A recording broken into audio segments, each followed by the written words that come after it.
As the ACT Party leader has been waiting patiently. David, good morning. Good morning, Ryan. So we've got coffee, we've got spilt milk, literally, on the ground here in the studio. What's your message to people who are going to be paying more for goods and services over the summer? Look, this is real for people, whether they're lining up at the supermarket or paying for petrol, going to cafes for a coffee. And the truth is that we have a government which is very high on self-congratulations, especially when it comes to COVID. They never say that they got something wrong, but we've actually been the last country on earth to emerge from COVID with an ocean of debt and rising prices to boot. And we're going to have to get a lot more realistic about how we manage COVID, and then we're going to have to tackle government debt and the money printing that they've used to tide us over, and finally get rid of some of those extra costs that are constantly being put onto business so that people can get back to producing useful stuff. We're not printing money as much as we have been, and if we can get to that stage, costs will get under control. But unfortunately, the real costs of COVID are only just being felt now, and I have to say I can't think of a better way to put it than you just have with that coffee cup. Yeah, it's a double-edged sword though, isn't it? Because you do, obviously we don't want costs to increase, but one of those is wages, and you've got to give people enough money to live on. Yeah, and I think those two go hand in hand. So if you look at the last year, inflation in general, as you say, 4.9%. What you didn't mention is that wages in that period went up 2.4%. So prices that people pay are now going up twice as fast as wages are. And one of the problems we've got in New Zealand is that just about everything this government does is not based on how do we make the pie bigger, how do we unite people behind better ideas. It tends to be based around how do we divide people, and there's a lot of that going on. We need to become much more inclusive.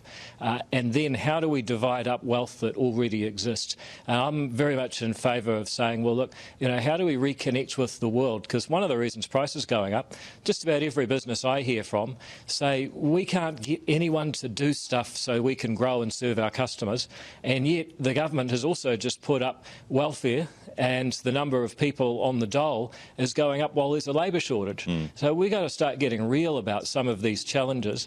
We've got a government that is in la-la land, making things worse, and they're so busy telling us all what a good job they're doing that we actually are not facing the real issues. And this is a problem worldwide, but it's getting acute in New Zealand. The political system is really quite broken.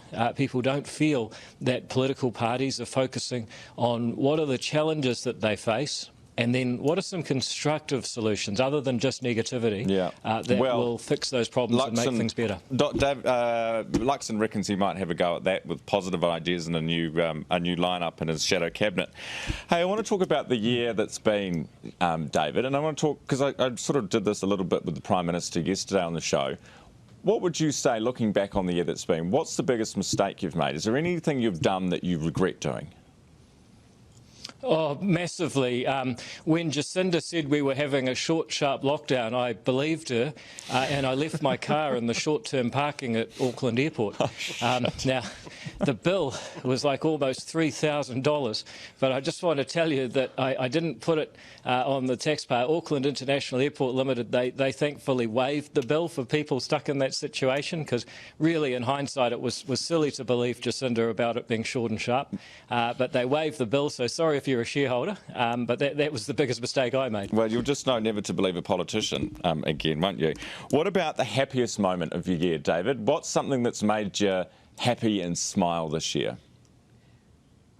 Oh, look, it's been a really big year for people coming to support ACT, and I'm really pleased that not just people who used to vote National, but people who used to vote Labor, even people that used to vote Green really like the way that we are aware of what's going on in the world and try to put up positive solutions to make things better. So that has made me really happy, but I should also just mention it's a little bit morbid, but on the 7th of November, the End of Life Choice Act finally became law. Thousands of people have worked for decades, going back to the 80s, to make that possible. Now, my name was on the piece of paper, and it was my bill, they say, but I was really happy to see that people who've worked for this to make New Zealand a more humane and compassionate country over quite a long time, really the length of my lifetime, finally got to see that bill become law, and that does make me very happy. Yeah, absolutely. What's happened in your personal life? Anything you want to share with us? You haven't had any babies or gotten secretly married or anything, David?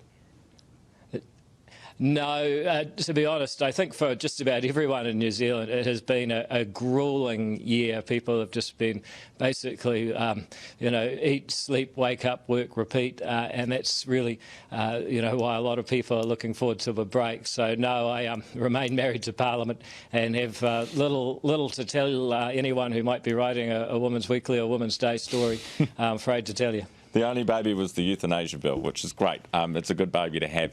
Hey, just before you go, obviously you can't be shirt off at R&V this year because it's not happening. Where are you going to spend your Christmas, New Year? Oh, well, I'm very fortunate this year. My brother's moved to Hamilton. I've never had Christmas in Hamilton before, but I guess there's a first time for everything. So I'll be there for Christmas. And then hopefully up north, where my family's from, for the rest of the New Year period. But I may have to re-register my Ngāpui membership if I want to be able to go up to the beach up north. We'll have to see how that works out. Yeah, what are you going to do if you hit a roadblock? Because you've called these people, these enforcement officers, you've called them thugs. So what are you going to do if you had a roadblock and there's a iwi representative who says, no, David, stay in your car and I want to see this and I want to see that? How will you respond? Well, ultimately in New Zealand we follow the law. So the law has said that if they're an enforcement officer, and I'll be asking them to prove that, and they're being supervised by a constable at the time, and I'll be looking for that too, then you've got to comply because that's the law that Parliament passed. My job as a politician is to question that, and my question about these roadblocks is, are they being done because the Director-General of Health has asked the police to do something keeping New Zealanders safe, or are they being done because someone who's not only unelected but was voted out by the people has self-appointed himself to make the law, and the police are just going along to save face so that Hone Harawira doesn't do it anyway? Because if it's the latter, then we have a serious erosion of the rule of law and our basic rights as New Zealanders to move freely around the country. And it is the dangerous side of Jacinda's kindness. You look at what she did at Ihu Mātau, now it's happening at Shelley Bay in Wellington. When you've got a Prime Minister who can't stand up for what's right and always tries to meet in the middle, what gradually happens is that ordinary people's rights get swept away. And that is, as I say, the dangerous side of Jacinda's kindness. And on that happy note, Merry Christmas, David, and have a wonderful New Year. Hey, Merry Christmas, guys. Still living in a free society.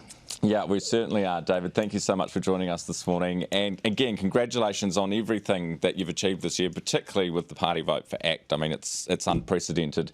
Hey, no worries. A lot of it down to you as well. Although look out, because Luxon will be coming for some of it next year, I'm sure. David Seymour, you too. Bye for now. the ACT party leader. It has just gone now 21 after 7 coming.